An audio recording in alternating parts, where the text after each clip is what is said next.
여러분 안녕하십니까? 오늘이 제가 진행하는 마지막 뉴스데스크입니다. 2년이 넘었는데요. 돌아보니 온통 무안하고 부끄러울 따름입니다. 대한민국의 공영방송은 그 신뢰가 바닥까지 떨어졌습니다. MBC는 참담하게 망가졌습니다. 지역방송 전주 MBC는 그 역할을 다할 수 없었습니다. 이명박 박근혜 정권 근 10년, 공영방송 장악은 집요하고도 무도했습니다. 저희들 안에서 저항하고 한순간도 싸움을 멈춘 적 없었지만 부족했습니다. 그래서 여러분 실망하고 또 화나 있는 것 잘 알고 있습니다. 그래도 저희들 여기서 포기할 수 없어서 다음 주부터 어쩌면 마지막이 될 공영방송 정상화, 파업 투쟁에 나섭니다. 그때가 언제일 줄 모르지만 공영방송이 바로 서고 MBC가 사랑받게 되고 지역방송 전주 MBC가 다시 제 역할을 할 수 있을 때 돌아와서 본분에 충실하겠습니다. 지금보다 더 매섭게 질책하시고 따갑게 비판하시더라도 절대 외면하지 마시고 끝까지 응원해 주시기를 감히 당부드립니다. 죄송합니다. 그리고 고맙습니다.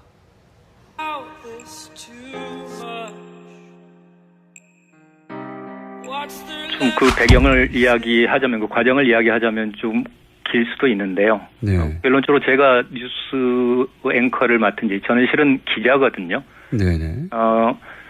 보통 우리 일반 시청자들이 알고 계시는 거하고 달리 지역에서 뉴스 앵커라는 것은 서울하고 달리, 서울은 그 보직이어서 인사 발령의 대상인데요.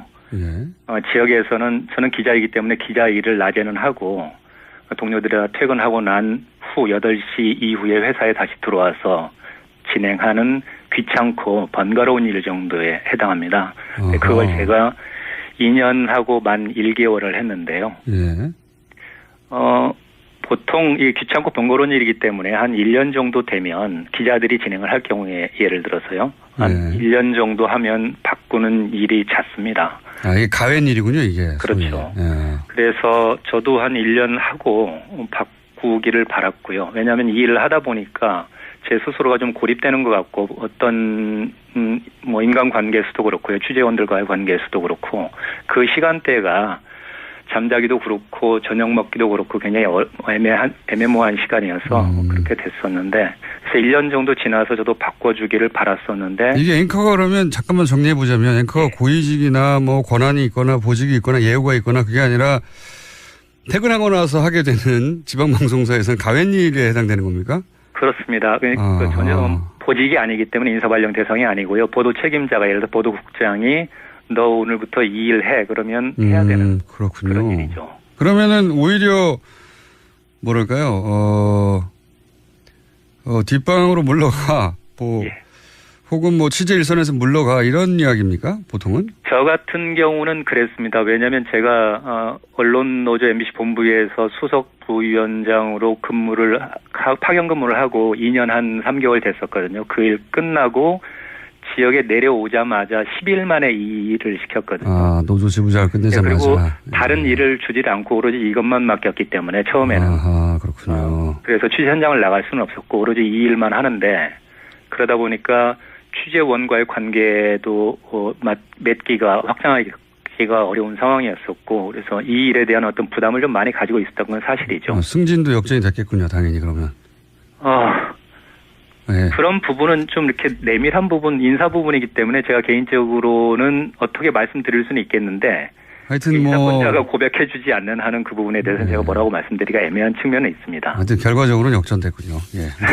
그게 의도가 있는 건지 없는지하고 무관하게 결과는 그건 좀 상상에 맡기겠습니다. 자, 뭐 여러 가지 이건 사적인 이야기들이고 공적으로도 지금 MBC가 총파업을 하게 되는데 이게 이제 본인도 동참하는 의사를 밝힌 거 아니겠습니까?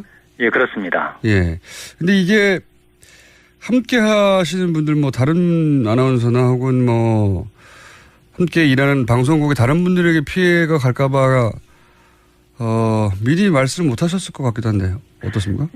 그게 저는 제가 마지막까지 주저했었던 그 지점이거든요. 그래서 조금 저 직전에 제가 말을 하다가 좀 약간 끊긴 부분이 있는데, 그래서 일단은 제가 8월 초에 여름 휴가를 다녀왔습니다. 여름 휴가를 다녀왔는데 갔다 오니까 제가 2년 넘게 이야기했었던 그 부분을 국장이 저한테 이야기를 하더라고요.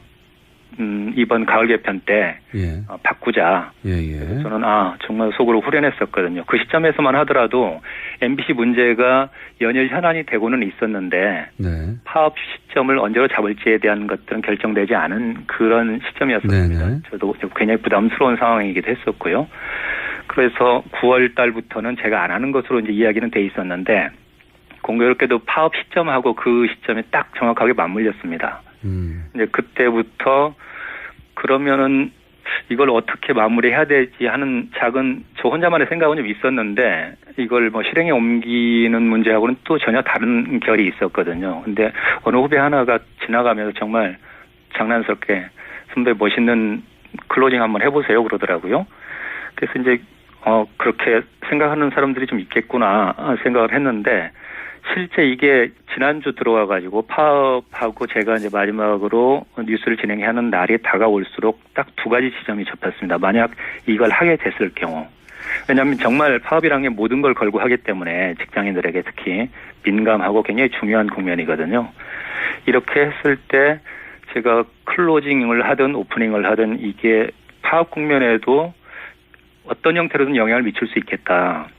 만약 이게 돌발적으로 비춰진다거나 경솔하게 비춰진다면 전혀 도움이 되지 않을 것이고요. 또 한 가지는 방금 말씀하셨던 것처럼 이게 회사에서는 징계 사유라고 판단할 수도 있습니다. 그 편집권에 대한 그런 부분이기 때문에. 그래서 징계를 요청한다고 그런다면 어떻게 할 것인가 그 결과에 대해서. 그러면 저 혼자 책임을 지는 거는 괜찮지만 저하고 같이 진행하는 여자 아나운서 그리고 카메라 감독 그 기술 스태프들 뉴스 PD들 이런 사람들은 일부 이분들 중에는 비정규직도 있고 연결고리가 약한 분들이 있거든요. 근데 회사가 알겠습니다. 정말 징계를 시도해서 그들을 압박한다면 그런 거에 대한 부담은 좀 있었죠. 오랜 고민 끝에 그런데 결국은 이제 그렇게 오프닝을 하셨는데 예. 그렇게 할 수밖에 없었던 이게 물론 아마도 직전에 얘기는 하셨겠죠. 뭐 동료나 그죠? 예. 뉴스 시작 직전에. 예. 직전에 이야기를 했었죠. 제가 뉴스룸을 보통 들어가면 서울 MBC 뉴스가 이제 시작되는 게 8시 정확하게 시작하지 않습니까? 그러면 제가 그 주변 시간 정도에 내려가거든요. 미리 가서 준비를 해야 하기 때문에. 네. 그래서 그때까지도 실은 확신이 없었습니다. 그 뉴스룸에 들어갔을 때까지도 확신이 없어서 혼자 먼저 제가 앉았는데 2, 3분 후에 목소윤 아나운서라고 저와 같이 진행하는 여자 아나운서가 들어왔길래 그때 해야겠다 생각이 번쩍 들었습니다. 정말로. 그래서 제가 목소윤 아나운서한테 한마디 했죠. 이게 내가 한 1분 정도가 될 수도 있겠냐. 1분 정도 나 혼자 내가 멘트를 하고 있으면 혹시 목 아나운서 표정 관리가 가능하겠나. 왜냐하면 제가 경험해 보니까 앵커 멘트를 할 때 한 5초 정도 상대가 이야기하고 있을 때 이 시선 처리가 정말 쉽지가 않더라고요. 알겠습니다. 그것을 한 1분 정도를 한다고 그런다면 정말 힘들 것 같아서 그렇게 이야기를 했을 때. 알겠습니다. 저희가 준비된 시간이 길지 않아서 그 오랜 고심 끝에 하셨고 마지막으로 한 가지만 더 여쭤보겠습니다. 예. 그렇게 이제 주변에 대한 피해도 고민을 했고 하셨는데 결국은 이렇게 발언을 하신 결정적인 이유가 뭡니까?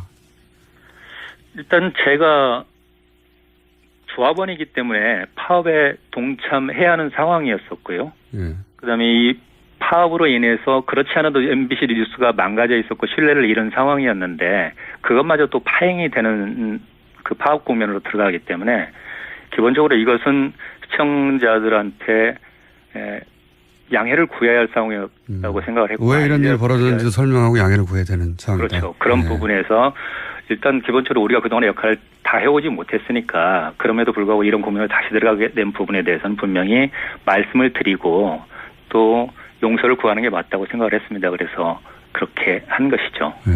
그리고 이제 이런 생각도 있으셨겠죠. 이제 MBC 기자들은 그 과거 굉장히 자부심이 강한 유난히 강한 어떤 집단이었는데 그 자부심이 다 최근 한 12년간 무너졌지 않습니까? 예. 그래서 뭐 후배들에게 떳떳하고 싶다 이런 생각도 하셨을 것도 같고. 그런 측면이 제일 강했죠. 파업에 들어가는 실질적인 이유 중에 한 가지가 저는 기자가 25년을 제가 지금 기자를 하고 있는데요.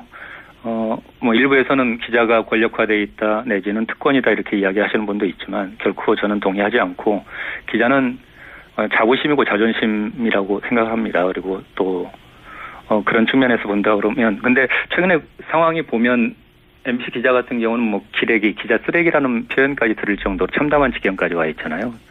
근데 저도 앞으로 7, 8년 그 정도밖에 직장 생활을 할 수 없게 되는데 이 상태로 지낸 것이 정말 제 스스로도 견딜 수 없는 상황이었고요. 또 항상 후배들한테 기자 본분에 충실하라고 이야기하는데 그런 상황들을 바꿔놔주는 것도 선배로서의 어떤 도리이자 의무라고 좀 생각을 했었어요. 그런 측면이 있었기 때문에 이런 것을 하게 된 어떤 배경의 하나이기도 합니다. 알겠습니다. 오늘 말씀 감사합니다. 예, 감사합니다. 전주 MBC 김환강 기자였습니다. 여러분 안녕하십니까? 오늘이 제가 진행하는 마지막 뉴스데스크입니다. 2년이 넘었는데요. 돌아보니 온통 무안하고 부끄러울 따름입니다. 대한민국의 공영방송은 그 신뢰가 바닥까지 떨어졌습니다. MBC는 참담하게 망가졌습니다. 지역방송 전주 MBC는 그 역할을 다할 수 없었습니다. 이명박 박근혜 정권 근 10년, 공영방송 장악은 집요하고도 무도했습니다. 저희들 안에서 저항하고 한순간도 싸움을 멈춘 적 없었지만 부족했습니다. 그래서 여러분 실망하고 또 화나 있는 것 잘 알고 있습니다. 그래도 저희들 여기에서 포기할 수 없어서 다음 주부터 어쩌면 마지막이 될 공영방송 정상화, 파업 투쟁에 나섭니다. 그때가 언제일 줄 모르지만 공영방송이 바로 서고 MBC가 사랑받게 되고 지역방송 전주 MBC가 다시 제 역할을 할 수 있을 때 돌아와서 본분에 충실하겠습니다. 지금보다 더 매섭게 질책하시고 따갑게 비판하시더라도 절대 외면하지 마시고 끝까지 응원해 주시기를 감히 당부드립니다. 죄송합니다. 그리고 고맙습니다.